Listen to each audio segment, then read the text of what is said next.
President Faust, members of the Harvard Corporation and the Board of Overseers, members of the faculty, proud parents, and, above all, graduates. The first thing I would like to say is thank you. Not only has Harvard given me an extraordinary honour, but the weeks of fear and nausea I have endured at the thought of giving this commencement address have made me lose weight.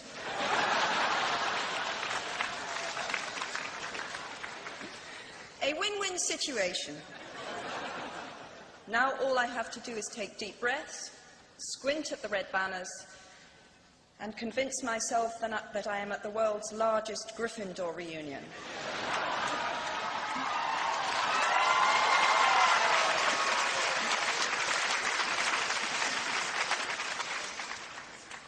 Delivering a commencement address is a great responsibility, or so I thought, until I cast my mind back to my own graduation.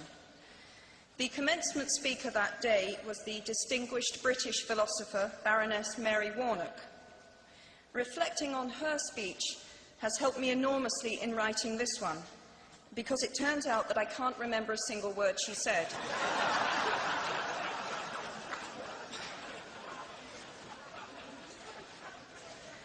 This liberating discovery enables me to proceed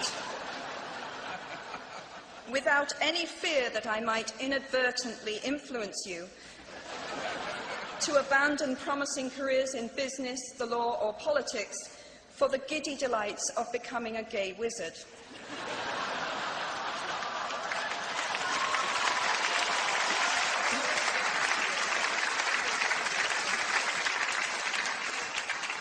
You see, if all you remember in years to come is the gay wizard joke, I've come out ahead of Baroness Mary Warnock. Achievable goals, the first step to self-improvement. Actually, I have racked my mind and heart for what I ought to say to you today. I have asked myself what I wish I had known at my own graduation, and what important lessons I have learned in the 21 years that have expired between that day and this. I have come up with two answers. On this wonderful day when we are gathered together to celebrate your academic success, I have decided to talk to you about the benefits of failure. And as you stand on the threshold of what is sometimes called real life, I want to extol the crucial importance of imagination. These may seem quixotic or paradoxical choices, but bear with me. Looking back at the 21-year-old that I was at graduation is a slightly uncomfortable experience for the 42-year-old that she has become.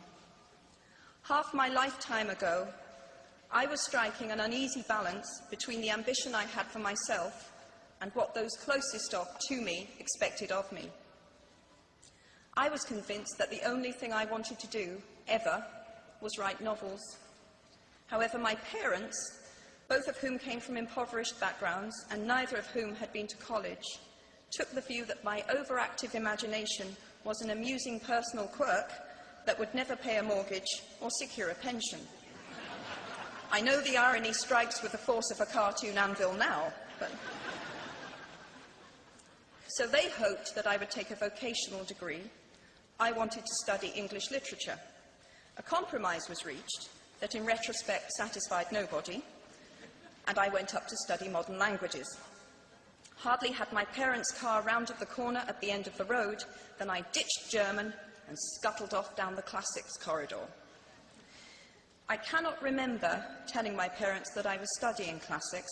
They might well have found out for the first time on graduation day. Of all the subjects on this planet, I think they would have been hard put to name one less useful than Greek mythology when it came to securing the keys to an executive bathroom. Now, I would like to make it clear in parenthesis that I do not blame my parents for their point of view. There is an expiry date on blaming your parents for steering you in the wrong direction.